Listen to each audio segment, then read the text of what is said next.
At our engagement party, my fiancée Isabella finally showed up fashionably late, of course, but this time on the arm of another man. Then, in front of everyone, she told me she wanted to call it off. That's when it happened. Out of nowhere, a string of texts started scrolling across my vision like a live chat feed superimposed on reality. Here we go. Here we go. The words felt unreal, but they kept rolling. This is the scene. The female lead acts tough and says she wants to break up, but she's just waiting for the male lead to beg her to stay. Don't do it, dude. She's being a total drama queen. She's just scared that if she loves you too much, you'll have all the power after the wedding. You can't really blame her for acting out. At the end of the day, the male lead just hasn't given her enough of a sense of security. My brain short-circuited. I blinked, but the strange words just kept scrolling. Yes. He's about to get jealous. As soon as he begs her to stay, she'll ditch the male bestie in a heartbeat. The cold, ruthless CEO X, the high-maintenance beauty. She runs, he chases, and there's no escape. Snapping back to reality, I turned my head toward Isabella. Her expression was cold, but I caught a flicker of something beneath it, anticipation. She was waiting for me to beg. Instead, I looked her straight in the eye and said, without hesitation, "You got it. We're done." Isabella froze. Clearly, she'd been expecting a very different outcome. Her face went blank. "What did you say?" I said, "I agree." I repeated, "The engagement is off." The entire room went silent. A hush fell over the guests, followed by a rising wave of whispers. At the same time, the scrolling text exploded in front of my eyes. What was he saying? He's supposed to grovel and plead with her not to leave. That other guy is just her best friend. They've known each other for years. If they were going to get together, they would have done it long before he came along. She's about to shatter. "You have to console our girl or we'll never forgive you." I ignored the ridiculous commentary and kept my eyes locked on Isabella, who still looked utterly incredulous. My voice was ice. "Today, in front of both our families, you decided to bring your new man to our engagement party. Since you've made your choice, the least I can do is get out of your way. But let me be clear, our families have history. You could have said something yesterday or last week. The fact that you waited until this exact moment, here, at this party, shows you have zero respect for the Thorne family. You're deliberately dragging our name through the mud. So, from this day forward," my voice dropped lower, "our families are done too." The truth was, Isabella's family ran a boutique marketing firm, and after she became my girlfriend, I'd invested heavily in their company, funneling major projects from Thorne Industries their way. Her arrogance made no sense to me. Without my backing, the Vance family business was just a few bad quarters away from collapse. It was time she learned that lesson. "Ashley," I called. "Yes, Mr. Thorne, terminate all active and pending contracts with the Vance Group."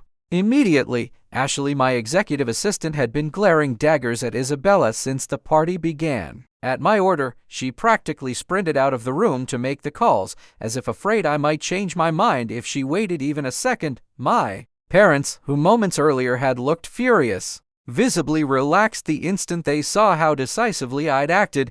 Isabella's parents tried to step forward, scrambling to smooth things over. "I gave them no quarter. I assume you both knew about your daughter's little stunt today and let it happen anyway," I said coldly. "Or did you just think Lucas Thorne was some kind of pushover?" My tone was sharp enough to cut glass, and they quickly shut their mouths. Isabella's lips parted. She took an involuntary step forward, as though she wanted to say something. I pointed at the diamond necklace glittering at her throat. "Since the engagement is off, I'll be needing that back. It was a custom piece. I'd paid $3 million for it. She no longer deserved it." At the same time, I pulled loose the silk tie she had once given me, knotted it, and held it out to her. The scrolling chat feed went nuclear. No way. No way. He's taking the gifts back? This is setting up a major groveling arc later on. So cringe. Who even asks for a gift back? Just goes to show even the richest guys are cheap. OMG, my poor baby Isabella.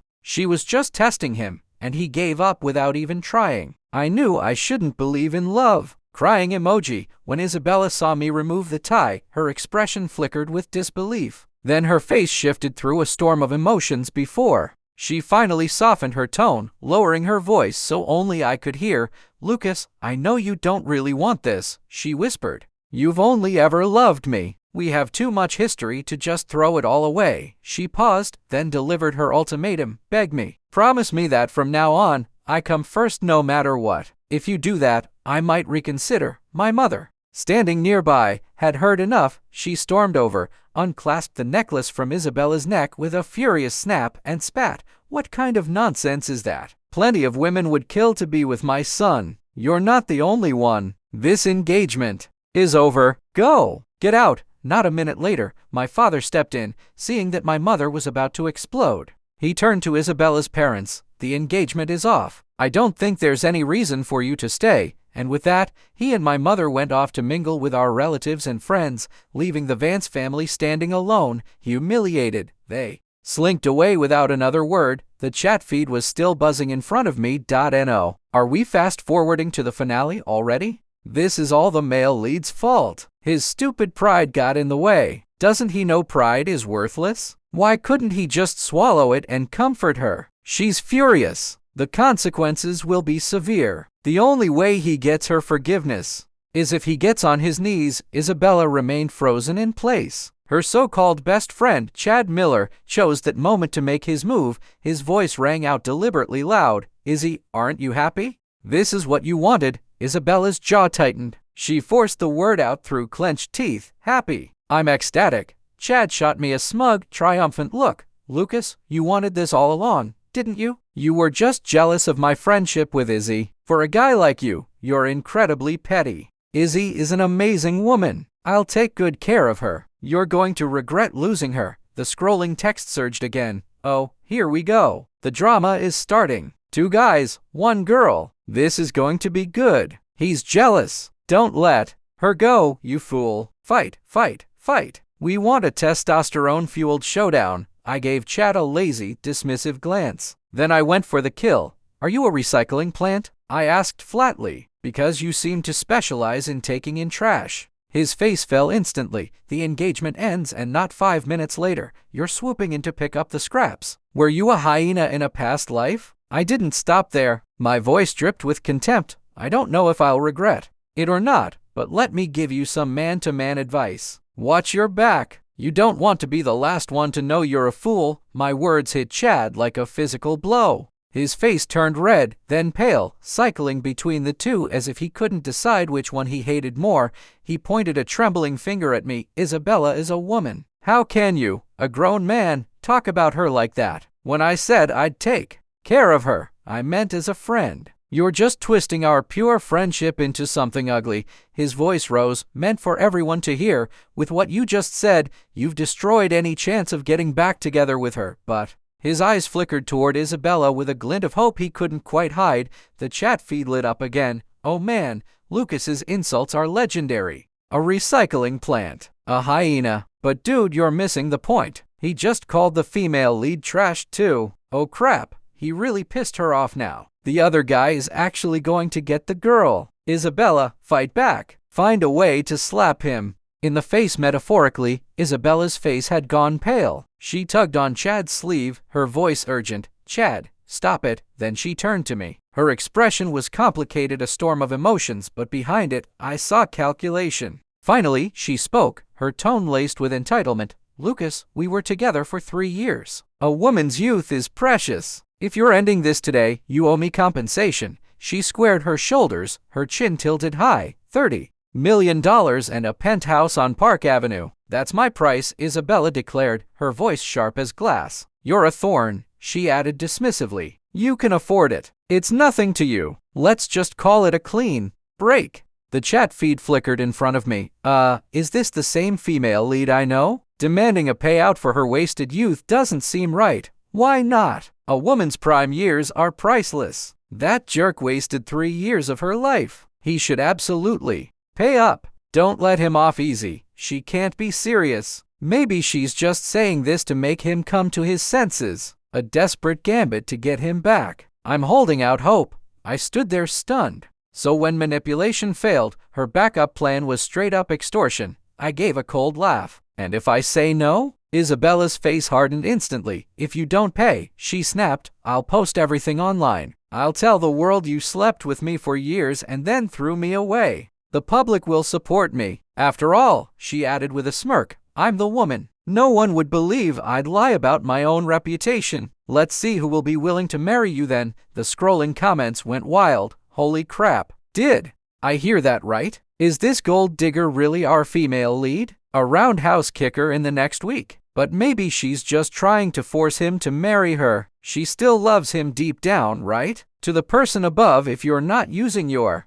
brain, please donate it to science. You have zero critical thinking skills. Clearly slept through middle school civics. I'm sorry, Lucas. I apologize for what I said earlier. You were right to reject her. I'm sorry, Lucas. I apologize for what I said earlier. You were right to reject her. I'm sorry, Lucas. I apologize for what I said earlier. You were right to reject her. The tide in the chat had suddenly turned. People were siding with me, apologizing. Looking at Isabella's smug, confident face, I realized just how blind I'd been. Her lips curled into a triumphant smile. Think about it, Lucas. Once your reputation is ruined, no one will marry you except me. She stared at me, waiting, expecting fear, compromise, some crack in my resolve. I took a step forward, ready to dismantle her with words, when a new voice cut through the tension behind me. I'll marry you, Lucas. I'll marry you. The crowd gasped. A woman in a stunning red dress appeared,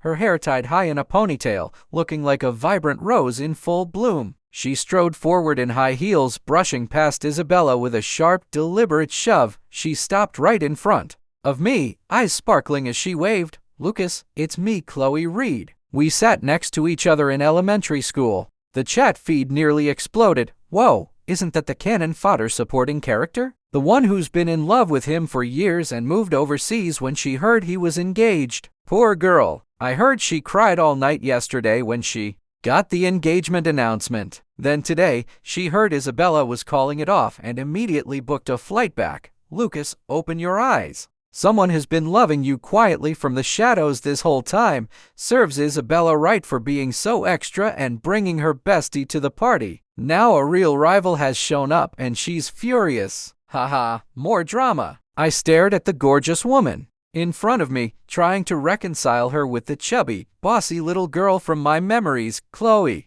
You've changed. She tucked a loose strand of hair behind her ear and gave me a playful wink. For the better, I hope. Then her expression turned serious. Lucas, I'm in love with you. Will you marry me? My jaw nearly hit the floor. We were already at the proposal stage. Seeing my silence, she glanced meaningfully at Isabella. Don't worry, I don't have any male besties. I've always saved myself for the right person. She pressed on, her tone steady. I believe in equality. Everyone's youth is precious, not just a woman's. And if you marry me, I don't need a prenup. And my parents are giving us a massive wedding gift. Just think about it. Isabella, stunned into silence, finally managed to find her voice. She looked between us, then narrowed her eyes. Lucas, a sudden realization crossed her face. Her voice turned smug. Are you doing this on purpose? Did you hire her just to make me jealous? This time I couldn't help it. I burst out laughing. Isabella, your confidence is truly remarkable given how utterly average you are. Every head in the room swiveled toward us. Isabella's face turned scarlet, a mix of rage and humiliation. I looked her dead in the eye, speaking each word with crystal clarity. Breaking up with you is the best decision I've ever made. I will never regret it. And please don't flatter yourself. You're not important enough for me to waste time staging this kind of performance. I sincerely hope you and your friend here, I gestured toward Chad, are very happy together. Please lock it down so you don't inflict yourselves on anyone else. Isabella's jaw dropped. She looked utterly dumbfounded. Finally, her voice returned, sharp with indignation. Lucas, what about the 3 years we spent together? What were they? A really bad investment? And all the promises you made expired? You really won't regret this? As sure as gold is gold, Isabella trembled from head to toe. Chad tried to touch her arm, but she shoved him away violently. Get away from me, she shrieked. She turned to me, her face a storm of fury and disappointment. Her voice cracked as tears welled in her eyes. Lucas, you've disappointed me more than I can say. I will never forgive you for this. And with that, she turned and ran, stumbling out of the room in tears. Chad hesitated a moment, then chased after her. The chat feed went haywire. How did the plot get so derailed? It's officially over between the main characters. Can I borrow Lucas's savage tongue for a couple of days? I'll pay. New, my sweet romance novel is dead. What's the point of reading anymore? Wait, there's still the supporting character. She brought him a gift, but was too shy to give it to him. The text glowed bright red in my vision. I turned to Chloe, who stood there looking a bit dazed. You brought me a gift? Oh, right. Chloe fumbled in her purse and pulled out a small velvet box. She handed it to me nervously. I hope you like it. Her wide, expectant eyes never left my face as I opened it. Inside was a high-end watch from my favorite brand, a limited edition model I'd been trying to get for months. It was probably worth as much as a condo. How did you know I wanted this exact one? I asked, genuinely curious. Chloe hesitated, words forming on her lips before she seemed to think better of it. Finally, she answered nonchalantly, "Oh, I just saw you wearing the same brand before, so I figured you were a fan." The chat was merciless. I just scrolled back through the archives. This girl is basically a professional stalker. She follows him everywhere, has burner accounts to track his social media, and found out he collects watches, so she FLIs all over the world hunting them down for him.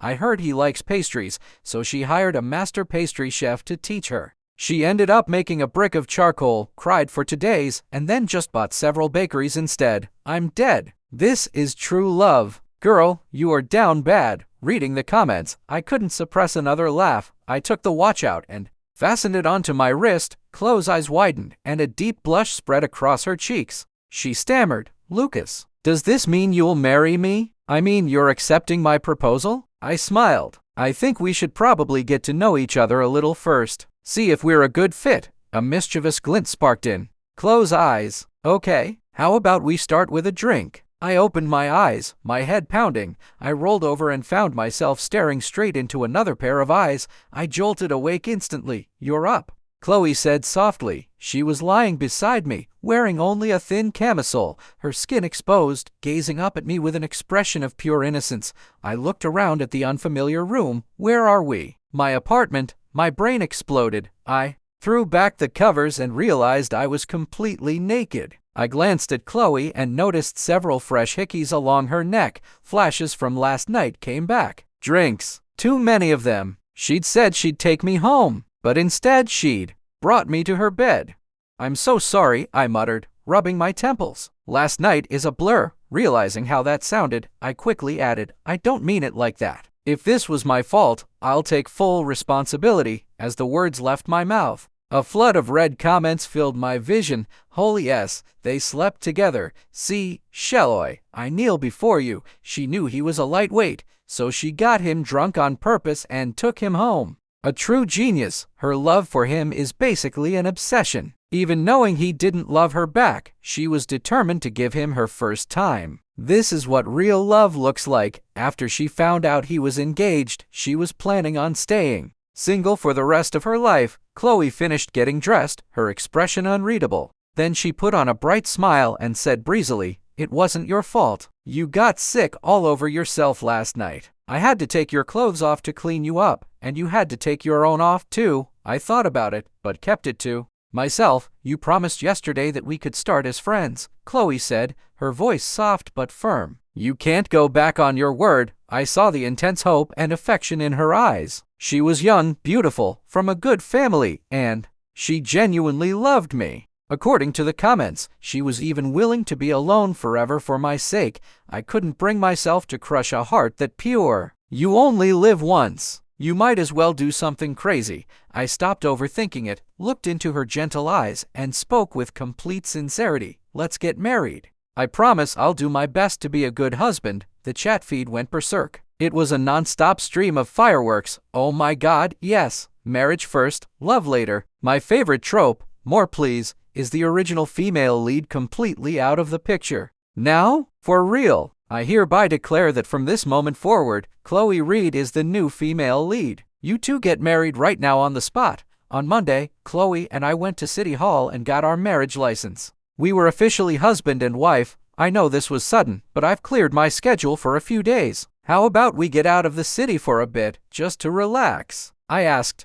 "A honeymoon?" Chloe asked, her eyes shining as she looked up at me. "You don't like the idea?" "No, I love it," she said, nodding enthusiastically. "When do we leave, honey?" She hooked her arm through mine, her soft chest pressing against my bicep like a pillow. The nickname Honey still felt a little foreign, and I awkwardly rubbed the back of my neck. Chloe must have misinterpreted my reaction. Her eyes welled up, and her voice became small and fragile. "Oh, does it bother you when I call you that? I know you only married me out of a sense of duty. I'll be more careful in the future." "No, that's not it," I said quickly. "You're overthinking it. Well, turnabout is fair play. You should call me your wife." Chloe stared at me, unblinking. When I didn't respond, her lower lip started to tremble, and she looked like she was on the verge of tears. Sigh, I guess I shouldn't expect too much from a marriage without love. "I'm sorry for making things so difficult for you. Stop it," I blurted out, feeling like I was being backed into a corner. I pulled her into a hug, effectively silencing her. "Wife." The comments streamed by. "Haha, I feel like the male lead is being completely played by the new female lead. Turns out I don't hate manipulative women. I just hate when they're not manipulating me. Can't wait for the honeymoon trip. By the way, what's the original female lead up to? It's so weird she hasn't tried to contact him. I know she's busy fighting with Chad." I held my beautiful new wife in my arms as the feed kept updating me. Isabella tried to call Lucas, but Chad stopped her. He told her Lucas was just playing hard to get and then started trash-talking him again. Elmau. Isabella told Chad to shut his toxic mouth and said all his advice was garbage. Looks like she's actually panicking now. She told Chad if she doesn't end up marrying Lucas, she's going to make him pay. It's a dog-eat-dog world. How is it that without the male lead around, these two best friends are about to implode? Amazing. Chloe and I officially began our honeymoon in Napa Valley. The first day, she dragged me all over from vineyard tours to boutique shops, seemingly tireless. I had to wonder, do all women have this much stamina? That evening, back at our hotel, I collapsed onto the bed. Chloe pulled a lacy little number she'd bought earlier out of the bag. "Honey, what do you think?" "It's nice," I said honestly. She gave me a sultry wink. "Wait here. I'm going to take a shower and then I'll give you a private fashion show." The sound of running water filled the room. I sat on the bed waiting, a sense of anticipation building within me. Incoming. The ex is finally cracking. She's about to call him. Is this the plot correcting itself? If she apologizes, will he soften up and regret his decision? No, I was promised something for adults. I've already taken my pants off. The moment the comment appeared, my phone rang. I glanced at the screen. Sure enough, it was Isabella, my ex-fiancée, my one and only criminal record. When we were together, I knew about her male bestie. At the time, I figured everyone has friends of the opposite sex, and as long as they didn't cross any lines, it was fine. But she crossed them all. She forgot our anniversary to go to his birthday party. She went on a road trip with him while I was homesick with the flu. And whenever I got upset about it, she turned it back on me, calling me insecure and controlling. Now that I'd given her what she wanted, she still had the nerve to call me. Without a second thought, I declined the call. The phone immediately buzzed again. I hit decline. The number called back again, relentless. "You're not going to answer that?" Chloe asked, poking her head out of the bathroom. Her semi-sheer nightgown revealed an impressive silhouette, and her face was flushed from steam, making her look incredibly tempting. "It's no one important," I said, declining the call one last time before blocking the number. "In that case," she said, her big, watery eyes meeting mine, "could you come help me with the clasp on my bra? I can't reach it by myself. On my way." I stood up and walked into the bathroom.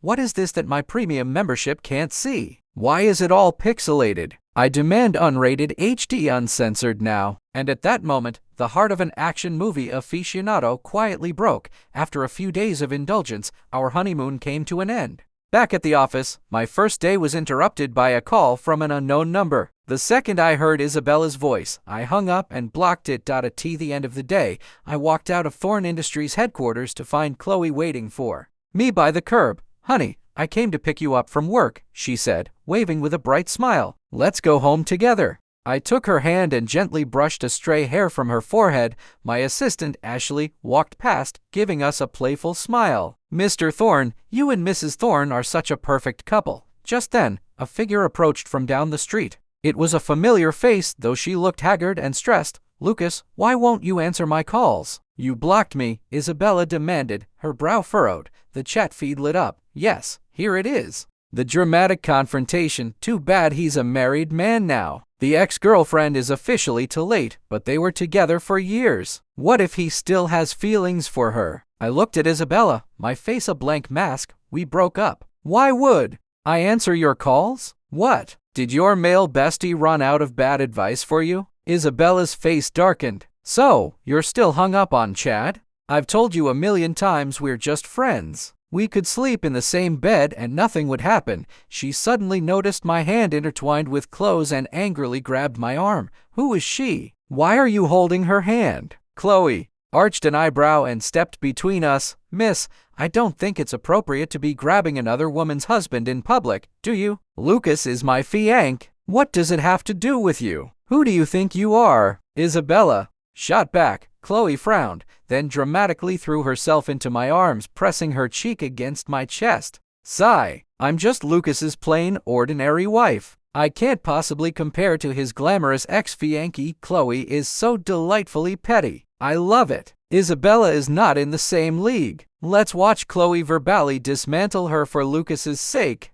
I need a girlfriend like Chloe in my life. What did you say? Isabella's eyes widened in fury. We're married legally, Chloe said, proudly flashing the massive diamond on her finger. She snuggled closer to me. Honey, this ring, you bought me this ring, honey, and it's so big. I love it so much, Chloe said sweetly, showing it off. Isabella's face twisted with rage, though she quickly composed herself. Do you have any idea how long Lucas chased me? It took him 2 years before I even agreed to a date. Everyone knows he'd do anything for me. She suddenly pointed at Chloe. I remember you. You were at the engagement party, and now you're his wife. Who's going to believe that? The more she talked, the more convinced she sounded. She looked straight at me, arrogant and certain. Lucas, I know you still love me. I can promise to spend less time with Chad. You can stop this little charade now. Hiring an actress to play your wife is just childish. The chat feed went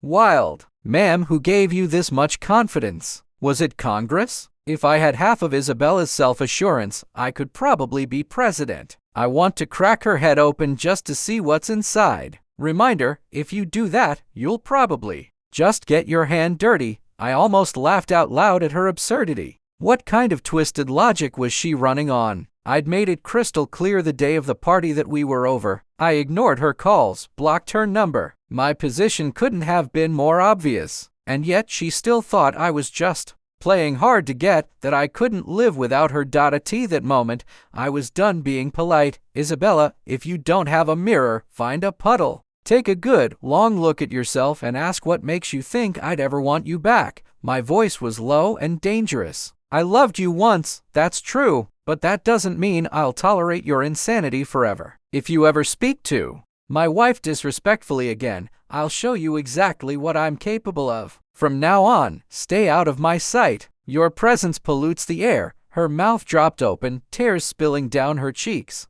Lucas, what happened to you? You were never like this. You betrayed our love. Chloe stepped forward, her voice dripping with mock sympathy. Oh, honey, you've got a male bestie you eat with, sleep with, and travel with, but your relationship is totally pure. Meanwhile, Lucas married me after you publicly dumped him, and somehow he's the one who betrayed you. She shook her head. Your ego is so big, you couldn't stew it in one pot. I patted Chloe's back comfortingly. She leaned close, whispering loud enough for Isabella to hear. Honey, let's go. If we stay here any longer, I think I might actually get sick. Isabella was speechless, her tears flowing freely. Just then, Chad rushed over from across the street. Izzy, I called you, but you didn't answer. Why are you here? He saw her crying, then immediately turned on me. Lucas, you're pathetic. Still throwing a tantrum just because Izzy and I are close. You're so damn petty. The chat feed groaned collectively. Chad's brain really is on the same weird frequency as hers. They're a perfect match. Poor Lucas. These two clowns won't go away. The weather's getting cold. It's time for the Miller family to go bankrupt. I felt like I'd stepped in something disgusting. I repeated one last time, I am married. The two of you need to stay the hell away from me. If you piss me off again, you won't like the consequences. Chad finally noticed Chloe in my arms. His expression flickered surprise, maybe even envy. Then he sneered. "Lucas, you dumped Izzy and immediately moved on to the next one. I bet you two were hooking up behind her back the whole time." I snapped my fingers. 2 security guards, built like linebackers, had him on the pavement in seconds, arms twisted behind his back. "Let me go." "You can't do this, I'm calling the police," he screamed. I looked down at him and kicked him squarely between the legs. "This is my property. What exactly are you going to do about it?" I crouched down, my voice like ice. "That little accusation you just made? That's slander. It damages my reputation. My lawyers will be in touch. And one more thing, since you're so fond of Isabella, keep her on a leash. My wife doesn't like seeing her. And when my wife is unhappy, I make sure the people responsible are even unhappier." The chat exploded with cheers. "Yes, so satisfying. I just slapped my boyfriend twice for no reason. What if you don't have a boyfriend? I'm so hyped I slapped my dog." "Lucas doesn't mess around. He's married now, and his wife comes first. Love a man like that." I turned to Isabella one final time. "Do yourself a favor. Make an appointment with a psychiatrist." With my arm around Chloe, I walked away without a backward glance. Behind us, the fight broke out. "This is all your fault and your stupid ideas," Isabella screamed at Chad. "Now he's married and he doesn't want me." "Don't pin this all on me," Chad shot back. "You agreed to it. You said you wanted to put him in his place before the wedding so you could control him later. I only agreed because you kept poisoning my ear. If you hadn't been hanging around me all the time, Lucas never would have doubted our relationship." "Oh, give me a break, Isabella. You love the attention. You love using me to make him jealous. We've done everything together except sleep in the same bed." Slap. Isabella struck him across the face and they started shoving each other. Chad's voice turned shrill. "We've known each other for 10 years, Isabella, and you've treated me like a goddamn backup plan the entire time. Lucas dumps you, and you're still shamelessly chasing him. Where's your self-respect? What does he have besides money?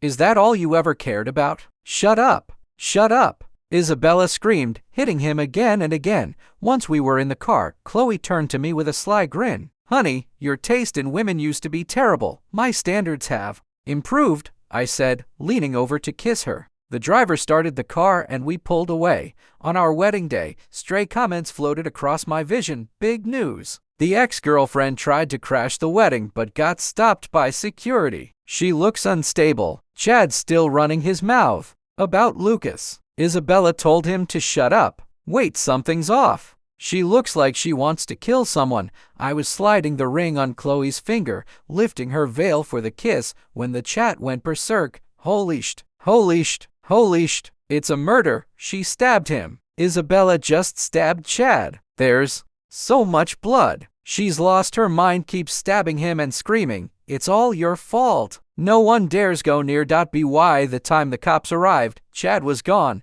Well, Chad's officially written out of the show. RIP. Maybe he'll be a better person next life. Police are here. It's a life sentence for the ex. Enough about those psychos. Our boy just got married. Congrats to the happy couple. Congrats, Lucas. That night, Chloe and I lay in bed. "Wife," I asked softly, "when did you actually start liking me?" She blushed. "Do you remember back in elementary school when we played house? No one ever wanted to pick me as the wife, but you did." I remembered she'd been chubby back then and hit surprisingly hard. I only agreed because she threatened me. I also remembered her saying that when she grew up, she'd make a lot of money and take care of me. Her eyes sparkled. "You remember?" I leaned in, kissing her. "You were adorable." Turns out it was all destined to happen. I had more money than I could ever spend and a sweet, beautiful wife. The rest of our lives stretched out before us.